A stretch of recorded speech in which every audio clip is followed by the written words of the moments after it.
দোস্ত, আল্লাহ নবী বিশ্ব নবী দিনের দাওয়াত বাইরে দিতেন। বাইরে থেকে যত অবজেকশন চলে আসত, বিচার চলে আসত, আবু তালিব সামলাইতেন। ঘরের ভিতরে যখন আল্লাহর পয়গাম্বর আসতেন, বড় টেনশন করতেন। জিব্রাইলে ওহী নিয়ে আসতেন, আল্লাহর পয়গাম্বরের পশমে পশমে গাম ছুটত, আল্লাহ নবীর চেহারা আলাল হয়ে যেত।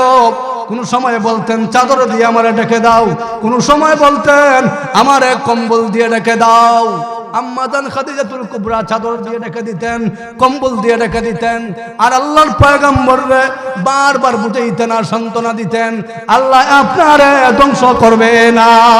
সময় তাকতে ও মাঝি নৌকাটিকে বুঝাই কার, তোমার আগে এই দুনিয়ায় বাস করেছে অনেক জন, তারাও গেছে তুমিও যাবে, থাকবে না কেউ বেশিক্ষণ। নদীর পার ভাঙ্গে ও পার গড়ে, এই তো নদীর খেলা। সকাল বেলার ধনীরে তুই ফকির সন্ধ্যা বেলা। নদী পথে নৌকা চালাও ও মাঝি ভাই, বেলা ডুবার আগে আগে আমি ওপার যেতে চাই। ডুবে গেলে বেলারে আর উঠে না, ভেঙ্গে গেলে মেলারে আর জমে না। লা ইলাহা, সবাই সবাই লা ইলাহা, লা ইলাহা ইল্লাল্লাহ, লা ইলাহা, লা ইলাহা ইল্লাল্লাহ। সবাই সবাই মুহাব্বতের সঙ্গে সবাই জিকির করি আমরা, লা ইলাহা ইল্লাল্লাহ, লা ইলাহা ইল্লাল্লাহ, লা ইলাহা। সবাই লা ইলাহা ইল্লাল্লাহ, লা ইলাহা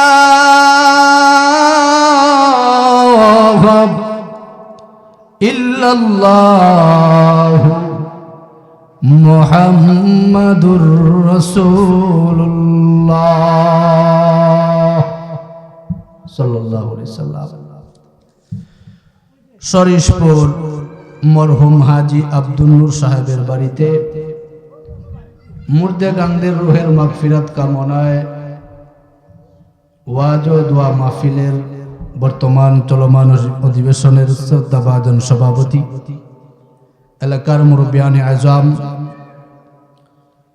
বাড়িঘরে বসে বসে যারা মাইকের আওয়াজ শুনতে পাচ্ছেন, পর্দার অন্তরালের আমার শ্রদ্ধেয় সম্মানিতা মা বোনেরা, আমরা প্রথমেই আল্লাহ তাআলার দরবারে শুকরিয়া জ্ঞাপন করি, যিনি আমাদেরকে এমন একটা মজলিস করার তৌফিক দিয়েছেন। তারই সাথে সাথে আমাদেরকে আসার এবং বসার তৌফিক দিয়েছেন। এই জন্যে সকলেই আমরা শুকরিয়া জ্ঞাপন করি। আমরা পড়ি আলহামদুলিল্লাহ। প্যারে হাজির, আপনারা শুনতেছিলেন ইতিপূর্বে আমি খুতবাতে সূরা বনী ইসরাঈলের প্রাথমিক আয়াতে কারিমা তিলাওয়াত করেছি। আল্লাহ যদি আমারে তৌফিক দান করেন, সূরা বনী ইসরাঈলের আয়াতকে সামনে রেখে দ্বীনি কিছু আলোচনা করার চেষ্টা করব। আমা তৌফিক ইল্লা বিল্লাহ। দোয়া মাহফিল হুজুররা আসবেন, একের পর এক আলোচনা পেশ করবেন, আপনারা গুরুত্বপূর্ণ আলোচনা শুনবেন। আসরের নামাজের পর মাগরিবের আগ মুহূর্তে আমি অল্প সময়ে সূরা বনী ইসরাইলের প্রাথমিক এই আয়াত নিয়ে কিছু আলোচনা করতে চাই।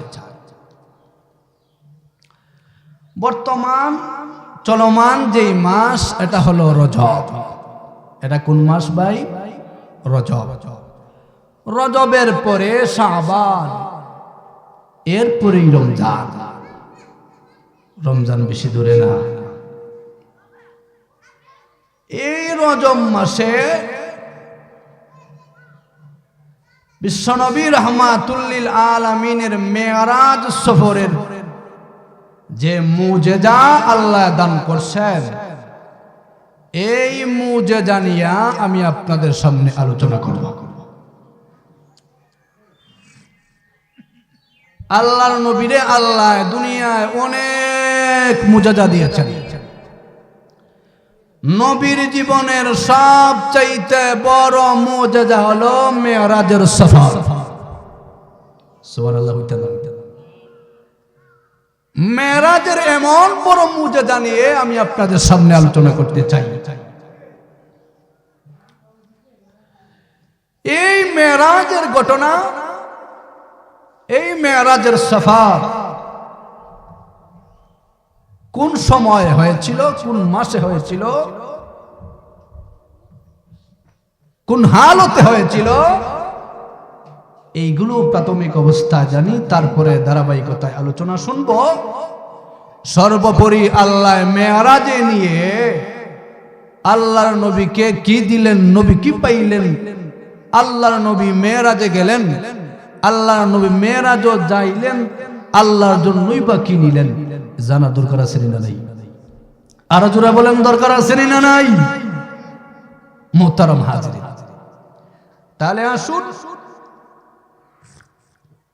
মেরাজের বিশ্বনবীর জীবনের সবচেয়ে বড় মুজেজার আলোচনা করতে যাচ্ছি। আপনারা শুনে থাকবেন, হুজুররা মসজিদে মসজিদে আলোচনা করেন। মেরাজের ঘটনা, মেরাজের এই সফরটা কোন মাসে হয়েছিল, কোন তারিখে হয়েছিল, এই নিয়ে ইখতিলাফ আছে। কি আছে? ইখতিলাফের কারণ, মতামতের কারণ হলো সেই সময় এমন ডায়েরি ছিল না, লেখার কোনো প্রচলন ছিল না। আমরা বিয়া করি কোন দিন তাও লেখা রাখি, ছেলে হইছে কোন দিন তাও লেখা রাখি, মেয়ে হইছে কোন দিন তাও লেখা রাখি। কথা বলেন ঠিক কিনা? বক্তা সাহেব প্রোগ্রাম করবেন তো প্রোগ্রামের শিডিউল লেখা রাখে। কথা ঠিক আছে না নাই? বাবা মারা গেছে, মা মারা গেছে, লেখা রাখে। এই সময়টা ছিল না। আর মেরাজের এই ঘটনাটা কোন মাসে হয়েছিল, এই জন্য এত গুরুত্ব। হ্যাঁ, কোন মাসে হয়েছিল, এই জন্য সেই যুগে এটা লেখা রাখার প্রচলন যেহেতু ছিল না, এই জন্য লেখা হয় নাই। প্যারে হাজিরিন, তো আল্লাহর নবী বিশ্বনবী রাহমাতুল লিল আলামিন কেন আল্লাহ মেরাজে নিলেন? কারণ কি? তিনটা কারণে আল্লাহ বিশ্বনবীকে মেরাজে নিয়েছেন। কয় কারণে? আরো জোরে বলেন, কয় কারণে? তিনটা কারণে। এক নম্বর হলো আল্লাহর নবী বিশ্বনবী রাহমাতুল লিল আলামিন যখন নবুয়ত প্রাপ্ত হইলেন, হওয়ার পরে নবীজি যখন দ্বীনের প্রচার প্রসার করতেছে, তখন বাহির থেকে নবীর উপর চাপ হইতেছে, সাহাবায়ে কেরামের উপর চাপ হইতেছে। অনেকরা অনেকভাবে সমালোচনা করে, অনেকরা ভালো আলোচনাও করে। তো বাইরে নবী দ্বীনের দাওয়াত দিতেন, এই বাইরে দ্বীনের দাওয়াত দিতে যাইয়া যত বিচারাইতো, আসার হইতো, যত মানুষরা অবজেকশন করত, সামাল দিতেন নবীজির আপন চাচা, মায়া করতেন নবীজির বেশি। উনার নাম হলো আবু তালিব। সুবহানাল্লাহ বলতেন না? এই আবু তালিবে বাইর সামাল দিতেন। আর নবীজির গণের ভিতরে যখন দাওয়াতের কাজ শেষ করে যখন ঘরে আসতেন, তখন নবী আলাইহিস সালাতু ওয়াস সালামকে সান্ত্বনা দিতেন, বুঝাইতেন আম্মাজান খাদিজাতুল কুবরা। সুবহানাল্লাহ না। হিজরতে আল্লাহর পয়গম্বর বিশ্বনবী রাহমাতুল লিল আলামিন হিজরতের আগে হযরতে আবু তালিবের ইন্তেকাল হয়ে গেল। কার ইন্তেকাল হইছে? আবু তালিবের ইন্তেকাল হইছে। আল্লাহর নবী বড় শোকাহত। আল্লাহর নবী কি আদরের চাচা যখন মায়া করতেন, মানুষরা বিচার দিত, ভাইয়ের সামলাইতেন আবু তালিব। কিভাবে বলার দরকার আছে না? একবার মক্কাবাসীরা আল্লাহর নবী বিশ্বনবী রাহমাতুল লিল আলামিন যে তাদের মূর্তির বিরুদ্ধে কথা বলেন, লাতের বিরুদ্ধে, সনমের বিরুদ্ধে, 360 মূর্তির বিরুদ্ধে কথা বলেন, এই জন্য তারা একদিন আবু তালিবের কাছে আইছে, আইয়া বলে, ও আবু তালিব, তোমার ভাতিজা কি শুরু করছে? আমরার ধর্মের বিরুদ্ধে কথা বলে, আমরার মূর্তির বিরুদ্ধে কথা বলে, আমরার পূর্ব বাপ দাদারে মূর্খ বলে, তোমার ভাতিজারে সামলাইও। যদি তোমার ভাতিজা আমাদের ধর্মের বিরুদ্ধে কথা বলতেই থাকে, তাহলে এমন অবস্থা হবে আমরা তার সঙ্গে যুদ্ধে নেমে যাব। যতক্ষণ পর্যন্ত যুদ্ধের মধ্যে দুই দলের এক দল ক্লান্ত হবে, চলতেই থাকে। আবু তালিব বিদায় করে দিলেন, যাও, ঠিক আছে, আমার ভাতিজা মুহাম্মদ আসলে আমি তারে বুঝাইয়া দিব। সুবহানাল্লাহ বলতেন না? আরো জোরে বলেন না সুবহানাল্লাহ। আল্লাহর নবী যখন বাড়িতে আসলেন, আবু তালিব এইবার বলতেছেন, ভাতিজা মুহাম্মদ, মক্কার মানুষরা এসেছিল, তুমি যে তাদের ধর্মের বিরুদ্ধে কথা বলো, তারা বারণ করার জন্য বলে গেছে, ও ভাতিজা মুহাম্মদ, তুমি তাদের মূর্তির বিরুদ্ধে কথা বইল না। কি বলেন? আল্লাহর নবী বিরত থাকবেন? বিরত থাকবেন?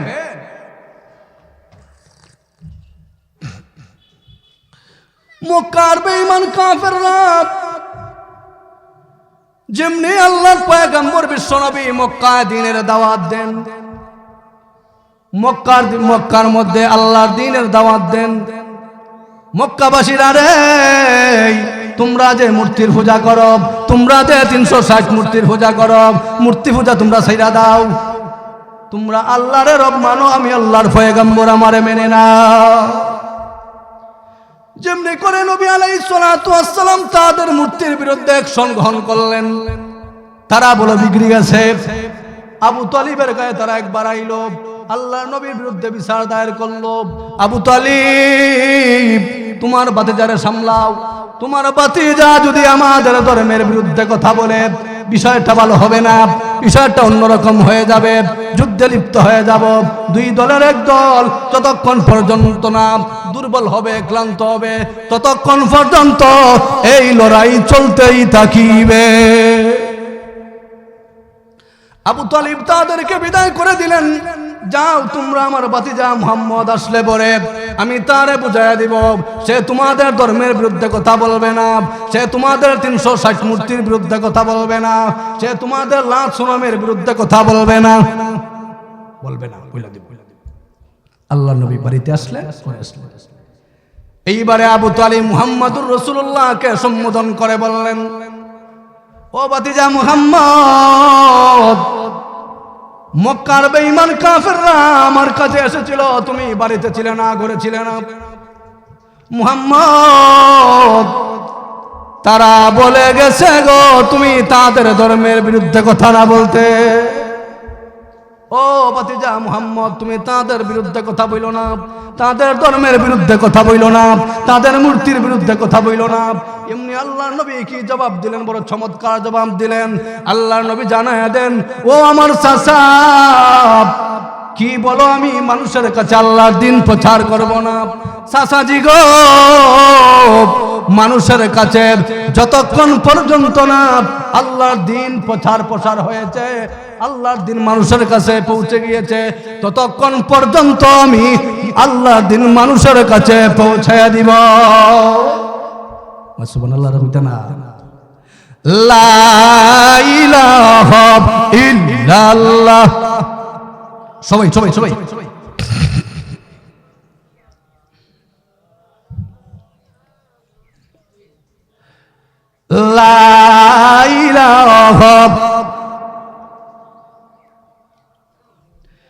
আলহামদুলিল্লাহ আপনারা ভালো লাগে না? ইয়া আল্লাহর শীতের দিন জিকির করতে তো মজা লাগে, মজা লাগে না? জিকির করতে করতে করতে করতে শরীর আলাদা একটা গরম হইব, এই তো নাই তো নাই। হ্যাঁ, গানও গেলে পরে যখন নাইস নুজ দেওয়া হয় কি আর ছাদ আর কে আর কই যায়, শরীর সময় গরম হয়ে যায়। আর মাহফিল আইলে পরে জিকির করলে আলাদা বাপ আলাদা গরম হয়নি না, হয় না? নাই কেন বিড়ি দিব কেউ আপনারা রে দিবনি কেউ? বিড়ি চাইলেও খাইতে পারতাম। কাজেই জিকির করেন, জিকির করলে সওয়াব হবে, শরীরও গরম হবে। সুবহানাল্লাহ বলতেন না? লা ইলাহা ইল্লাল্লাহ, লা ইলাহা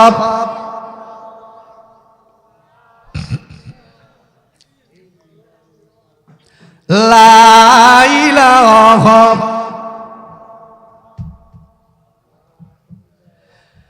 লা ইলাহা ইল্লাল্লাহ মুহাম্মাদুর রাসূলুল্লাহ। আল্লাহ নবী বিশ্ব নবী রাহমাতুল লিল আলামিন তার চাচা আবু তালিব রে বড় চমৎকার জবাব দিলেন, চাচাজি গো, তারা যদি আমার এক হাতে সূর্য এনে দেয়, এক হাতে যদি তারা চন্দ্র এনে দেয়, ও চাচা, বিনিময়ে তারা যদি চায় গো আল্লাহর দিন মানুষের কাছে পৌঁছায়া দিব না, আমি মানুষের কাছে পৌঁছায়া দিব যতক্ষণ পর্যন্ত না আল্লাহর দিন মানুষের কাছে পৌঁছে গেছে। সুবহানাল্লাহ কইতারা দিব। আবু তালিব বললেন, ঠিক আছে ভাতিজা, আল্লাহর নবীজির এমন দৃঢ়তা দেখে, এমন দিনের উপর ইস্তেকামত দেখে আল্লাহর নবীজির চাচা বলেন, ঠিক আছে আমি তোমার হেল্প করবো যতটুকু পারা যায়, তুমি আল্লাহর দিন মানুষের কাছে প্রচার করো, প্রসার করো। আবু তালিব থাকতে মানুষরা নবীর দিকে আঙ্গুল দিতেও তারা কি করছে? হিসাব করছে। কিন্তু এই চাচা ইন্তেকাল হয়ে গেল। চাচার কি হয়েছে? ইন্তেকাল হয়ে গেছে, মারা গেলেন। আল্লাহর নবী সুখা হতো কি সুখা হতো না? আরো জোরে বলেন, সুখা হতো কি সুখা হতো না? মারা গেছেন। নবীর চাচা মারা যাওয়ার পরে নবীজির স্ত্রী হযরতে খাদিজা বিনতে খুয়াইলিদের ওফাত হয়ে গেছে। কতদিন পরে হয়েছে? বলা হয়েছে 3 দিন বা 1 মাসের ব্যবধান। কতটুকু ব্যবধান? 3 দিন পরে খাদিজা মারা গেছেন, নতবা 1 মাস পরে আম্মাজান খাদিজার ওফাত হয়ে গেছে। যেই মানুষটা বাইরে আল্লাহর নবীজির হেল্প করতেন, আবু তালিব, উনি চলে গেলেন, নবী সুখাহত। কিছুদিন পরে 3 অথবা 1 মাস পরে আল্লাহর নবীজির স্ত্রী আম্মাজান, আমরার আম্মাজান খাদিজাতুল কুবরা খাদিজা বিনতে খুয়াইলিদের ওফাত হয়ে গেছে। বলেন তো দেখি, আল্লাহর নবী সুখ বাড়ছে না কমছে? সুখ বাড়ছে না কমছে? দোস্ত, আল্লাহ নবী বিশ্ব নবী দিনের দাওয়াত বাইরে দিতেন, বাইরে থেকে যত অবজেকশন চলে আসতো, বিচার চলে আসতো, আবু তালিব সামলাইতেন। ঘরের ভিতরে যখন আল্লাহর পয়গাম্বর আসতেন বড় টেনশন করতেন। জিব্রাইলে ওহী নিয়ে আসতেন, আল্লাহর পয়গাম্বরের পশমে পশমে গাম ছুটত, আল্লাহ নবীর চেহারা আলাল হয়ে যেত। কোন সময় বলতেন চাদর দিয়ে আমারে ঢেকে দাও, কোন সময় বলতেন আমার এক কম্বল দিয়ে ঢেকে দাও। আম্মাজান খাদিজাতুল কুবরা চাদর দিয়ে ঢেকে দিতেন, কম্বল দিয়ে ঢেকে দিতেন। আর আল্লাহর পয়গম্বররে বারবার বুঝাইতেন আর সান্ত্বনা দিতেন, আল্লাহ আপনারে ধ্বংস করবে না, অনেক কিছু বুঝাইতেন। সুবহানাল্লাহ করতেন না? এই মতো অবস্থায় এই দুজন সম্মানিত ব্যক্তি, এই দুজন মায়ার মানুষ চলে গেছেন। আল্লাহর নবীজির মনটা ভেঙ্গে পড়ছে, আল্লাহর নবীজি ভেঙ্গে পড়ছে। ভেঙ্গে পড়ার কথা কি কথা না? কথা না? এক বাপ মারা গেলই, এক মা মারা গেলই অবস্থা খারাপ হয়ে যায়। পরপর 2জন মানুষ, পরপর 2জন মায়ের মানুষ চলে গেছে, ভেঙ্গে পড়ার কথা কি কথা না? আল্লাহর নবীজি এইবার চিন্তা করলেন আমার ওয়াইফ খাদিজাতুল কুবরা নাই, আমার চাচা আবু তালিব দুনিয়ায় নাই, এখন আমি আর মক্কায় থাকবো না, মক্কায় আর দিনের দাওয়াত দিব না, নিজের সেফটিরও দরকার আছে, নিজের সাহায্য জোগাড়তে আল্লাহর পয়গাম্বর ইচ্ছা পোষণ করলেন আমি আর মক্কায় থাকবো না, এইবার আমি তায়েফ সফর করব। সুবহানাল্লাহ। তায়েফ সফর সঙ্গী হিসাবে আল্লাহর নবীজি উনার ফালক পুত্র, উনার আজাদকৃত গোলামও ফালক পুত্র জায়েদ ইবনে হারেসার সঙ্গী নিয়া আল্লাহর নবী তায়েফের সফরে চলে গেলেন। সুবহানাল্লাহ বলতেন না? সেখানে থাকলেন 10 দিন। এই দিনের দাওয়াত দিতেছেন, দিনের দাওয়াত দিতেছেন। তারা দাওয়াত মানার কথা না, গোত্রের নেতা বর্গদেরকে দাওয়াত দেন, লিডার যারা যারা আছে এদেরকে দাওয়াত দেন, এরা দাওয়াত গ্রহণ করে না, এরা দাওয়াত মানেই না, বরং নবীর পিছনে লেগে গেছে, দুষ্ট লোকদেরকে লেলায়া দিছে, দুষ্ট লোকেরা পাগল মনে কইরা পাথর মারতে আরম্ভ করছে, ঢিল মারতে আরম্ভ করছে। আল্লাহর নবী বিশ্বনবী যার শরীর থেকে রক্ত ঝরতে আরম্ভ হয়ে যায়। জায়েদ ইবনে হারেসা যেই দিক থেকে ফাতরায় আঞ্জাম হইয়া ধরে রাসূল, দক্ষিণ দিক দিয়ে আঞ্জাম হইয়া ধরুন দক্ষিণ দিকে, পূর্ব দিক থেকে আঞ্জাম হইয়া ধরুন পূর্ব দিকে, এইভাবে নবীরা আগলায় রাখতে চান, আগলায় রেখেছেন। এমত অবস্থায় জায়েদ ইবনে হারেসাও রক্তাক্ত হলেন। কথা হলো আল্লাহর নবীজি রক্তাক্ত হয়েছেন, আমি রক্তাক্ত হব না এমন কোন কথা নয়। আমি জায়েদ ইবনে হারেসা যদিও চলে যাই, আল্লাহর নবীর গা থেকে রক্ত জড়াতে দিব। কথা বলেন ঠিক না? ঠিক। বাংলাদেশের অবস্থা দেখছেন না? এই যে হাদি মারা গেল, শরীফ উসমান হাদি, উসমান হাদি বয়স কম হলেও তার কথা একটা যেন বুলেটের কথা, সারা ভারত কাঁপায় দিয়েছে। ভারতে চায় না, দেশের অনেক বামপন্থীরা চায় না হাদির মতো লোক বাংলাদেশের মধ্যে জীবিত থাকে। হাদিরাও প্রতিজ্ঞা করেছে এই বাংলার জমিনে ন্যায় নীতি ইনসাফ কায়েম করতে, জুলাইকে আমরা রক্ষা করতে আমরা জীবন দিব, মাগার জুলাই দিব না। কথা বলেন ঠিক না বেঠিক? আরো জোরে বলেন ঠিক না বেঠিক? মুগ্ধরা এটাই প্রতিজ্ঞা করেছে, সাইদরা এটাই প্রতিজ্ঞা করেছে, নিজের জীবন যাব তারপরেও আমরা জুলাই দিব না, স্বৈরাচার শাসকের পতন ঘটাবই ঘটাবই ঘটাবই। কথা বলেন ঠিক না বেঠিক? এর চাইতে তো কোটি কোটি কোটি গুণে বেশি আল্লাহর নবীজির মায়া, আল্লাহর নবীজির সাহাবায়ে কেরামের মায়া নবীর প্রতি। সুবহানাল্লাহ। দোস্ত, জায়েদ ইবনে হারেসার কেমন ভালোবাসা, তায়েফের মানুষরা দাওয়াত গ্রহণ করলো না।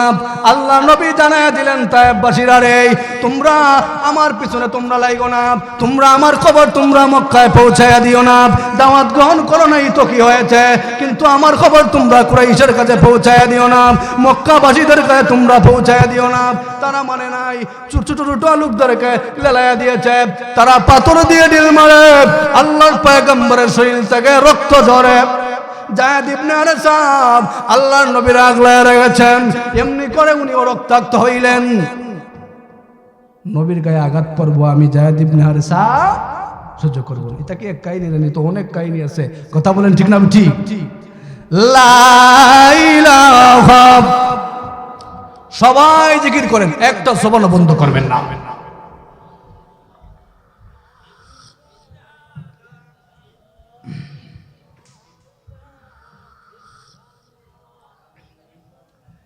যে মানুষ আওয়াজ তো মনে হয় একজন নাই, মনে হয় জোরে হইতা না। এখন তো ঠান্ডা পড়ছে না। মুজিবুর রহমান সাহেব আইবা, আব্দুল হাই বাহুবলী সাহেব আইবা, খাজে আওয়াজ জুড়ে দিতেইব। আর জোরে বলেন লা ইলাহা ইল্লাল্লাহ। সবাই সবাই মহব্বতের সঙ্গে জবান করে জিকির করেন।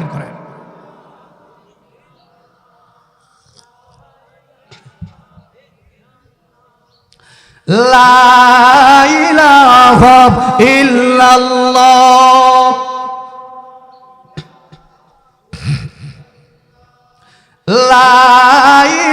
ইলাহা ইল্লাল্লাহ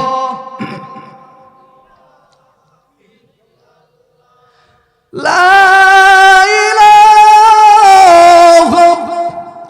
ইল্লাল্লাহ মুহাম্মাদুর রাসূলুল্লাহ।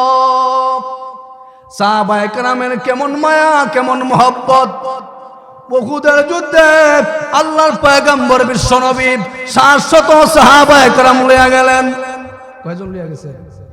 1000 লইয়া যাওয়ার পরেও 300 গেছি মুনাফিক।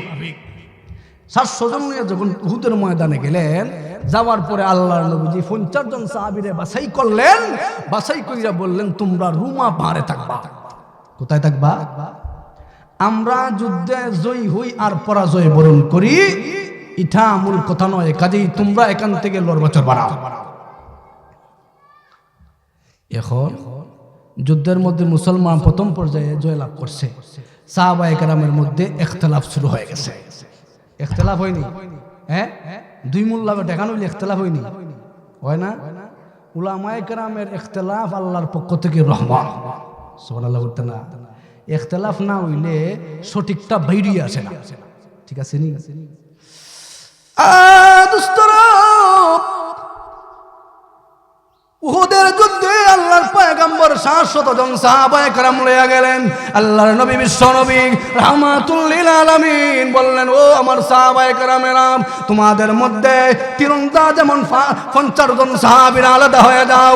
সাহাবীরা রে, তোমরা রুমা পাহাড়ে অবস্থান করবা, আমরা জয় হই আর পরাজয় বরণ করি। পরের কথা, তোমরা এখান থেকে রুমা পাহাড় থেকে যাইবা না, তোমরা এখানে থাকবা। 50 জন সাহাবীরা আছে। যুদ্ধ হইছে, প্রথম পর্যায়ে যখন জয় লাভ করছে, এইবার খালিদ ইবনে ওয়ালিদ ছিলেন তাদের পক্ষে, বাতিলদের পক্ষে।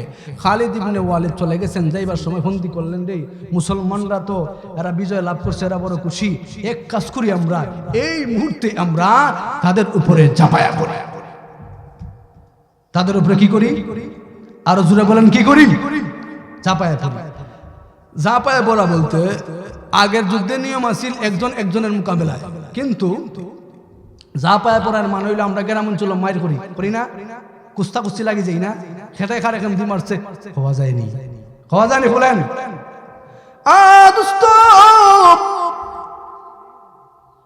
খালিদ ইবনে ওয়ালিদ রাস্তার মধ্যে যাইয়া আবার নতুন ফন্দি করে ফেললেন। মুহাম্মাদের মাথা চাই, মুহাম্মাদের দলদেরকে আমরা পরাজয় বরণ করতে চাই। এইবার আমরা আবার চলে যাব, এইবার আসে মক্কার নিয়ম অনুযায়ী আমরা যুদ্ধ করব না, এইবার আমরা ঝাঁপায় পড়ে যাব, এইবার তাদের উপরে আমরা অতর্কিত হামলা চালাবো। হামলা চালাইতে যাইয়া আমরা বিজয় নিয়ে আসবো। মুহাম্মাদের মাথা চাই, মুহাম্মাদের মাথা চাই, মুহাম্মাদের আমরা চাই। তারা ঝাঁপায় পড়ছে। ইনতে 50 জন সাহাবী আছিল, এদের মধ্যে ইখতিলাফ শুরু হইছে। ইখতিলাফ শুরু হওয়াতে কিছু কিছু সাহাবায়ে কেরাম গেছে গা, তাদের কথা হলো আল্লাহর নবীজি বলছেন, বলার দ্বারা উদ্দেশ্য হইল গা বিজয় লাভ করা। আমরা যেহেতু বিজয় হইয়া গেছি, ইনক তাকালা নাই। আর কিছু কিছু সাহাবায়ে কেরামের মত হইল, না না না না না না, আল্লাহর নবীজি যেহেতু বলছেন যুদ্ধে জয় হই আর পরাজয় হই, গাজী হই আর বিজয়ী হই, আমরা এখানে থাকতাম, আমরা এখান থেকে যাইমু না। সুবহানাল্লাহ বলতেন।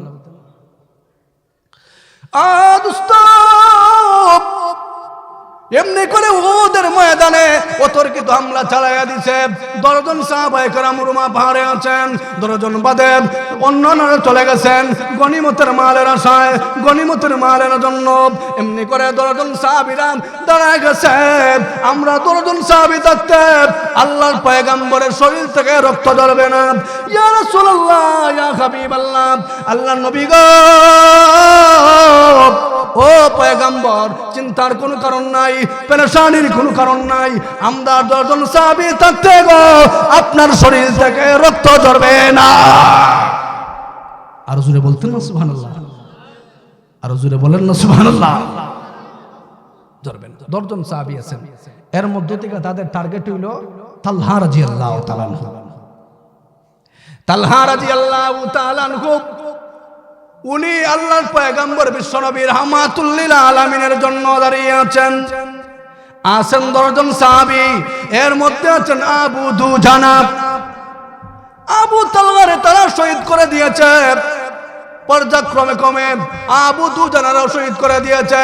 সাহাবায়ে কেরামের অন্তরে একটাই হলো, আমরা শহীদ হব, রক্ত দিব, আল্লাহর নবীরে দিব না।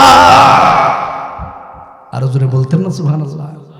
আরো জোরে বলেন না ভাই সুবহানাল্লাহ? আমরা নবী দিব না।